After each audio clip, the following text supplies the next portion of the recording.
So today we'll be addressing something that I've been asked to make a video on quite often, and I see a lot of comments saying that they wish they could, like, fight as well as I do in my arenas, even though some of those videos they watched it wasn't actually me using my account, but I still do some of that with my account, defeating up to 400, 500,000 with stronger. Now, of course, skill does matter. I mean, I've played this game for more than 2 years now, so I do know most of the classes and skills and strategies like back of my head. But I'll try and list out the things that are important that you should do that can make you, like, take you at least one step closer into being able to do the same thing that I do in my videos. If that's alright with you, I will leave a link in the description. There will be a lot of links for this video. So without wasting too much time, let's start with the first one that can increase your strength, and that is stats. Now if we go right here to our profile, these are my stats. I'm currently using the Phantom Sound just because and it's a magic class, so of course I have a lot of magic attack. Now the game actually tries to tell you which stat is important, and I have covered this off in another video which will be on the screen right now, and a link to that video that talks about stats in depth will be in the comment section and the description of this video, so you can check that out if you want to see the stats for each class that you should focus on. Right now I'll just try and summarize it. So right now, definitely the first stats, let's go to advanced right here. The first stats you want to increase, because every class has their own element, is your elemental attack. Attack, not defense. So you go with your elemental attack. Ignore the defenses unless you're a whale or you pour everything out into one particular element. It won't really matter much, so just go with the elemental attack. Next is definitely your magic attack. And now this is something else I want to let you guys know. If you watch most of my guide videos, you hear me talking about averaging your defenses. What I mean by that is, let's say you have your attack at 5/5, which is 555,000 attack right here. So what I mean when I say average your defenses is that both your defenses should at least be 3/5 of your original attack. If you do that into maths, you see that my defenses are supposed to be 333,000 each. That is average of this, not 2.5, 3/5. That is best. 2.5 will actually be 270 something thousand, which isn't that great. So 333,000. And you can see right now my magic defense I have 338 and my physical 345. So this is average, in my opinion. This is average of your defenses. Next important stuff in stats are your armor penetration, critical, MS. All these are important in long term, and that video that I mentioned earlier will help you understanding which one you should increase for which class. Now what most people have issues with is PvP.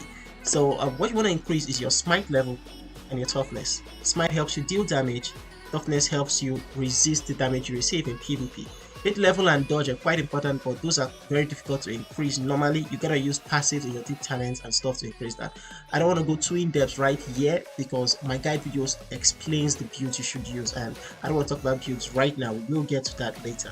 So that's it for stats. Remember, always upgrade your magic or physical attack. It's very important in this game. Average your defenses. That's your defenses should always be at least 3/5 of your attack. And then yeah, get yourself smite and toughness. I will explain how to get this later. Now the next thing we'll talk about will be your cores. Cores right here. Now I see a lot of people keep asking about builds, that what core is best for what class. So right now I'm gonna give you guys the rundown of this quite easily. The best cores you can kind of use for whatever class. If you don't want to keep changing cores, go with your 9 fire, 5 water, and 2 wind. Now 9 fire straight up for your magic attack or physical attack. This will increase your damage by a lot. Water increases your insight, and insight gives you armor penetration and CDR, which regardless if you class you're using doesn't work on CDR, armor penetration increases your damage. It is the most important stats, well, one of the most important stats in the game. So insight is there. And finally you have your gem of wind, which increases your dexterity. Dexterity gives you multi-strike and critical. Those two things, you can't have enough of them, but armor penetration is better than those two things. Now this is one build, and this is kind of the universal or balanced build in my opinion, because this works for all classes. Even if they don't use CDR, armor penetration is something used by every class in PvP, and that's what I'm trying to help you out with. Now if you're kind of confused, we can go to my rankings and we can check right here. Let's say the cores. You have 9 fire, 5 water, 2 wind. We can check soul dancers, the cores. 9 fire, 5 water, 2 wind. We can go to fighter, the cause. We have 9 fire, 5 water, and 2 earth. Why earth? Because she's a fighter. This is quite useful, especially since it's a higher level gem. Now that brings us to something I want to talk about in your cause, which is for those below level 90s, earth gem is very important for you. You can, in fact, you can use 9 earth if you want, but that's for a tanky build. I won't suggest you do that because you won't always be using that tanking build unless you plan on playing Blade Master or Pepper throughout the game. But after level 90s, where you go to level 100s and 120s, Earth Gem isn't that great anymore. But yes, having 2 of it is kind of competing with this Gem of Wind, which is understandable for some players using certain classes. So Earth Gem, very useful at the lower levels, not that great at the higher levels. I'll suggest you use the Fire, Water, and Wind. But you can remove the wind for earth if you want, but water is always important as well because of armor penetration. You have other builds like you can use the 7 fire, 5 water, 5 wind, or I think was it the 7 fire, 7 water, and 2 wind. I don't remember which exact one of them, and I honestly don't have the diamonds to test it out. Now let's talk about Draconics. This is kind of more favorable to the whales than the free-to-plays. There are certain drags that are very important for you, but most of the very important Draconics are covered in the whale shop or in the gacha machine. One of them is this Divine Core. It's very good Draconics that can help you survive longer in builds. Another one is the Ring Draconic Crystal Ball Blessing. This is only gotten from a motto. Most of these very good drags are gotten from mottos, and it gives you a shield that absorbs damage and also reflects the damage back to your opponents while slowing them down. This Draconic can change the tide of deals. In fact, your opponents can kill themselves when you have this Draconic activated. And the advanced form of that Draconic is actually insanely scary, which is Guardian of Snow Queen. Now these are just examples of pay-to-win Draconics that can change the tiles of battle. But that being said, for free-to-play, free-to-plays, one important Draconic you must always have is what I'm on right now, Whispers of the Ancient Gods Draconic. Always have this Draconic. You can get it from dungeons if you're lucky enough, from mergings as well, and just you can buy this as well. If you go to your mall and you go to store, treasure right here, rare Draconic, I think ring. Yeah, you should be able to find it here if anyone sells it. Here it is right here. It's very difficult to find it on sale, but it is one of the best Draconic, if not the best Draconic you can have as a free-to-play. Whispers of the Ancient Drug actually helps you with your EX. The green right here, that's what we want to focus on. The green +2, +1, +2. This is from Whispers of the Ancient God. It actually helps you max level your EX. Without the Whispers of the Ancient God, you can max your EX, and EXs like Minefield bring out their true potential when they actually are max level, and this can make a world of difference in PvP. So Draconics are very important. You gotta make sure you use the right drags for the right class. I have a video about that as well. I have made a video about that. I will link it in the description and in the comment section of this video. You can check it out to know what drags suits you best in whatever class you're using and what each Draconic does, especially the free-to-play ones. Still on the gear section right here, we're gonna go over to Refine. You can see there are 2 things right here. You have your Dragon Slayer, and I gained a lot of rating from that, even though I haven't really even upgraded it. And next we have the Warmonger. And Dragon Slayer and Warmongers are 2 builds, Dragon Slayer being for PvE and Warmonger being for PvP. Now I also have a video about this where I used Dragon Slayer in Arena.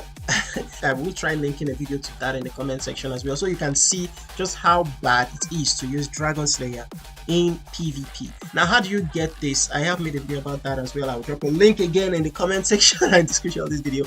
But you get them from exchanging emblems. You have your Battleground emblem and your PvE emblem. You get the PvE emblem from dungeons and actually fighting world bosses, and you get the Battleground emblem from any of the battlegrounds, or from exchanging your ID card that you can get right here from exchange, and you go all the way to career points. You can exchange your ID cards at one NPC in Castle College. Yeah, and you can trade those for Battleground emblems. And Battleground emblems, you can trade them for refinement devices, which you can then use at this actual point to unlock and promote any of this. Now when you trade for the Warmonger refinement devices, you will see that they give you smite, and toughness. That is what makes Warmonger best for PvP, because with Smite you deal more damage and with toughness you receive less damage from players. It's specified right there. That is the importance of Warmonger. So guys, please get your Warmonger build and Warmonger set for PvP. Still in this menu, we're going to go to gear as well, and finally we'll talk about sets right here. This is very important, and I think the best set you can use right now will be 6 yellows, regardless of what level you are. 6 yellows and 4 reds. If you are below the level, I think level 100s, right? Yeah, if you are level 90s and below, I won't suggest that you use 4 piece of this set. Although it does give you the ability to survive fatal attacks, like instead of you dying, you get a shield that keeps you alive for a couple seconds. The problem with the level 90s red set is it's just 2.5 seconds, which isn't enough for you to like do much. It can change the tide of battle, but it's not that great. But after the level 100s, it does get better, and you can see at the level 160s right now, the shield keeps you alive for a whopping 6 seconds. You can see it right here, 6 seconds you stay alive. And with some other things like your Heirs passive skills and stuff, you can gain a lot more health and turn the tides of battle. We'll get down to that. So right now the best I think you can have is 6 yellow. Why did I say yellow? Yellow helps you with stunnings and stuff. It's pretty great. And you have 4 red. If you want to change anything in this build, I'll suggest you change the yellow to 6 purple. Purple helps with your damage, it just increases your overall damage, but I still think that yellow is better because I just like the stun play style in this game. Yeah. Now I did mention Heirs, and if we go right down here we can see our Heirs. There's a lot of things to talk about in Heirs, but one important thing, or the most important thing in Heirs that can change the tides of battle, isn't just the rating, it's actually the skills your Heirs have. And all you need right here is just to have passive skill Loving Assault.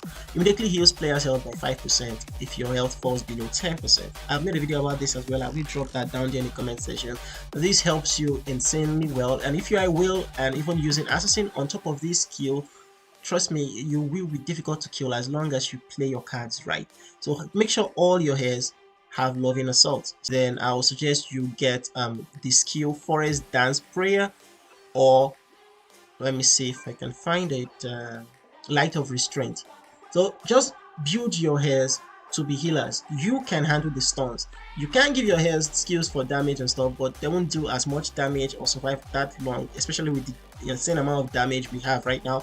So with Loving Assault, let's say this Heir I have right here, Hera, she gets defeated in battle. She heals me as long as my health is like about 10% or so. She gives me a little healing. She gets defeated. The next Heir comes in, and the next Heir is Loki. First thing he's gonna do is actually use a skill of his, which I have given him. Either he uses Light of Restraint, which restores my health. He comes in, he heals me. If he gets killed, he uses his passive Loving Assault activates. If my health is low, I gain health. And Thor comes in next. Thor uses Forest Dance Prayer to give me health and increase my defense. And if he gets defeated, I have Loving Assault as well to heal me. So that is exactly what I think you should do, and that is one way you can survive longer as a free to play or a pay to win, which regardless, this is very important for you. Next will be the allies, and I have already made lots of videos about this. I will link some of them that I can find in the comment section as well. Your allies, your center allies should be chosen based on the passive of your center ally. That is the most important thing you should look for when choosing your center ally. They are passive. Does it help you? How can it help you? Mine increases my damage dealt, so that's why you see sometimes I deal insane amount of damage. It's because every single damage I deal, College Airy increases it. So regardless, even if it's just my normal attack, every single one of these damage I am dealing, they have been increased by 2%, which might not seem like much, but trust me, it makes a little difference. That aside, another ally you will want to always have with you, some of them will be Mingzelo. Mingzelo is insanely helpful. Anjo is also very helpful. Caesar, any of the Caesar are very helpful. If you are lucky enough to get Strip Zero, I suggest you put her on. But if you do not have any of these and you are like a spender and you're able to get some of the allies, I'll show you right here. Let's go to rankings real quick and just check. Yeah, Guardian allies, that's what I was looking for. So definitely you will want the Guardian Luminous. He's insanely helpful. But if you were lucky enough to get any of these other allies, please slot them in. They're very helpful. So some example of some of the allies will be Guardian allies, will be the Captain, I think, was it Captain Luminous? Let me check real quick. Yeah, it's Captain Luminous, but it seems everyone is using the Guardian right now. That's how OP Guardian Luminous is right now. So if you do have the Guardian allies, please slot them on. They're very helpful. If you they favor various things. Guardian Luminous helps with your damage and in buffing some other stuff, and also can keep you alive if you're lucky enough for his ability to trigger. Where is his ability? This is ability EX Immortal. If it triggers for you, great, you keep going. Then if you do not enjoy that, you can always go for Guardian No. Guardian No is also very good. One of my friend has it. It's K9 and it's really boosts his damage, especially as an assassin. Now we're gonna go to the dragons, which is right here, Dragonblood. I don't remember the exact level this unlocks, but I'll just try and break this down by telling you the dragons that I think are the best for you to use as a free to play or pay to win. Especially if you're a free to play, you want to use either Serpent's Tail for purple or Wingless Howl. So either one of these two. Wingless Howl is very good because it increases your critical damage and critical rate. I use Serpent's Tail because I view Serpent's Tail as a secondary Scorch EX. You see, it reduces your opponent's physical and magic defense by a certain percentage for 12 seconds, which is insanely helpful, and that is why you see sometimes my damage is insane. It's because of this. I'd rather reduce their defense and make sure I deal more damage than risk it with the critical rate.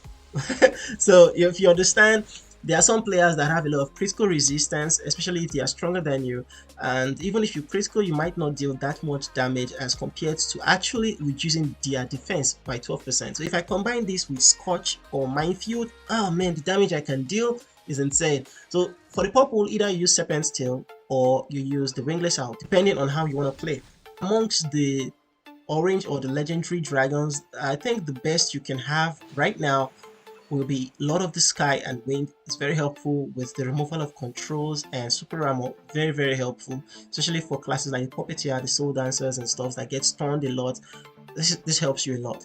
Next you might want to use might be either Norton, but I don't really use Norton. I liked him, but the fact that the opponent can just run away from the area of its Q makes it a little less useful to me. So the other dragons are pretty good. I'm not saying they are not good, but I just feel like Wingless Howl, Serpent's Tail, and Lord of the Sky and Wind are my favorite dragons for my own reasons, which I have mentioned some of them right now. Now, Cocoon, I have made a video about this and I will drop a link as well in the comment section. They are good. The comment section is going to be filled with links, man. So anyway, the video I talked about 3 types of Cocoons. I think the DPS Cocoon, defensive Cocoon, and I think the dodge, and I don't remember the third Cocoon, but those 2 defensive and offensive Cocoon, I remember them exactly well. And the offensive Cocoon is Dragon Arcane, which is the yellow, and the defensive one is Time Reversal. 6 pieces of Dragon Arcane is perfect for offensive. If you see it right here, Dragon Arcane, you can just pause the video and see what it does. And 6 pieces of the red is actually for defensive. Right now you see it's only freezes, but one sec, let me do something real quick. Right now we have 6 pieces of this, and if we check Time Reversal, it reduces damage taken by 20% for 5 seconds. So yeah. Right, so now this is based on your playstyle and the class you like using. For Blade Masters, of course, you want to go with 6 pieces of the red, and if you feel like you're too squishy, you might want to go 6 pieces of the red as well. But if you want to go offensive, if you want to focus on dealing damage, if you want to focus on freezing, stun, which is my playstyle, I went for 6 pieces of the yellow and 4 pieces of the red. Now, I haven't made a video about experimenting with the white piece and the green piece. I plan on making a video about that, and I've actually saved up a lot of the chest that I can to test out this theory. This time I'll be careful with it. But yeah, I also have a video about me upgrading my cocoons. You can check that out to see about just how the cocoons get increased and stuff. Now I use 6 pieces yellow and 4 pieces red, and you can see right now the 6 piece yellow increase my damage, 4 piece red freezes my opponent, and this is perfect for your DPS stun build. Figure out your playstyle and choose the dragon cocoon that suits you best. Now, before I forget, we're gonna check about skills and runes. Not you, runes. Yeah. Now there are quite a lot of runes. You get this, I think it's from lower levels of 70. I don't remember exactly when this unlocks, but you can get this from Haunted Night, from Arena, from just dailies. Playing the game, you get you this fairly easily. I think I made a video as well about how you can get this actual gold runes. There are some better ones, but I haven't gotten them, and a video about them will come out as soon as I get a particular rune I'm trying to get.